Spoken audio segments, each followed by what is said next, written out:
நீட்டை பற்றி அவர் தளபதி கண்டுக்காமல் இருக்கிறாங்கன்னு சொல்லி நிறையா ரீல்ஸில் அதுக்கப்புறம் இதில் நியூஸ்லலாம் பார்த்துருக்கேன். அவர் வந்து கண்டுக்காமல் இருக்கிறதுக்கு அவர் எப்படின்னா சைலண்ட்டாக எல்லாமே பண்ணுவார். அது எல்லாருக்கும் தெரியும். அவர் பிடிச்சவங்க எல்லாருக்கும் தெரியும். அவர் வந்து லைவாக அதான் பண்ண போகிறேன் அப்படின்னு மற்றவங்க மாதிரிலாம் சொல்ல மாட்டார். டைரெக்டாக பண்ண மாட்டார். பின்னாடி சைலண்ட்டாக அது கூடான ஆன்சர் கண்டிப்பாக உங்களுக்கு தெரிய வரும்.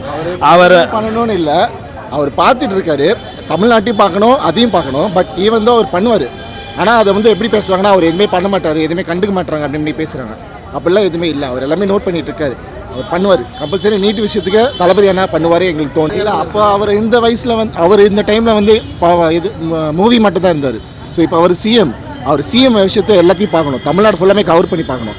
ஸோ அப்போ போய் பண்ணாருன்னா அது வந்து வேறு விஷயம். இப்போ வந்து அவர் அதை நோட் பண்ணிகிட்டு இருக்காரு. அவர் என்னென்ன பண்ணணும் பண்ணுவார். என்ன ஆனால் அது கொஞ்சம் டைம் ஆகும். எடுத்தோடனே முடிவு எடுக்க முடியாது. ஏன்னா இது வந்து பெரிய இடத்துலேருந்து வர விஷயம். ஸோ கொஞ்சம் டைம் ஆகும். அவர் கொஞ்சம் டைம் கொடுத்தா தான் அவருக்கு பண்ணுவார். ஆனால் பண்ண மாட்டோம்னா இல்லை, பண்ணுவார். படத்துலேயே ஒன்று சொல்லியிருக்கிறாரு. அதாவது ஒரு நல்லது நடக்கணும்னா கொஞ்சம் டைம் ஆகும்னு சொல்லியிருக்காரு. அந்த டைமுக்காக நம்ம வெயிட் பண்ணிகிட்டு இருக்கோம்.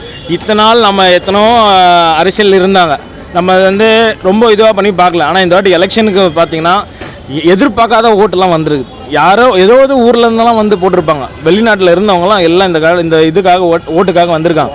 அதே மாதிரி இந்த நல்லது நடக்கும்னா கண்டிப்பாக வெயிட் பண்ணுமே, கண்டிப்பாக நல்லது நடக்கும். நேற்று நடந்த போராட்டம் ரஞ்சித் சார், வெற்றிமாறன் இவங்கெல்லாம் கலந்துக்கிட்டாங்க. ஸோ அதை பற்றி தான் கருத்து கொடுத்தாங்க சார். ஈஸியாக இறங்கியிருக்காங்க. ஆனால் மாணவர்கள் க்ரௌடு இல்லைன்ற மாதிரி ஃபீல் பண்ணாங்க. மாணவர் க்ரௌடு இல்லைன்னா இன்னும் இதுக்கப்புறம் இதான் ஆரம்பம். இதுக்கப்புறம் இன்னும் இருக்கும். கண்டிப்பாக இல்லாமலாம் இருக்காது. நம்ம பொறுத்தால் நம்ம அதான் சொல்லுவாங்க, நம்ம பிகேன் அப்படின்வாங்க. ஜஸ்ட் ஸ்டார்டிங் தான் இது. இன்னும் இருக்குது.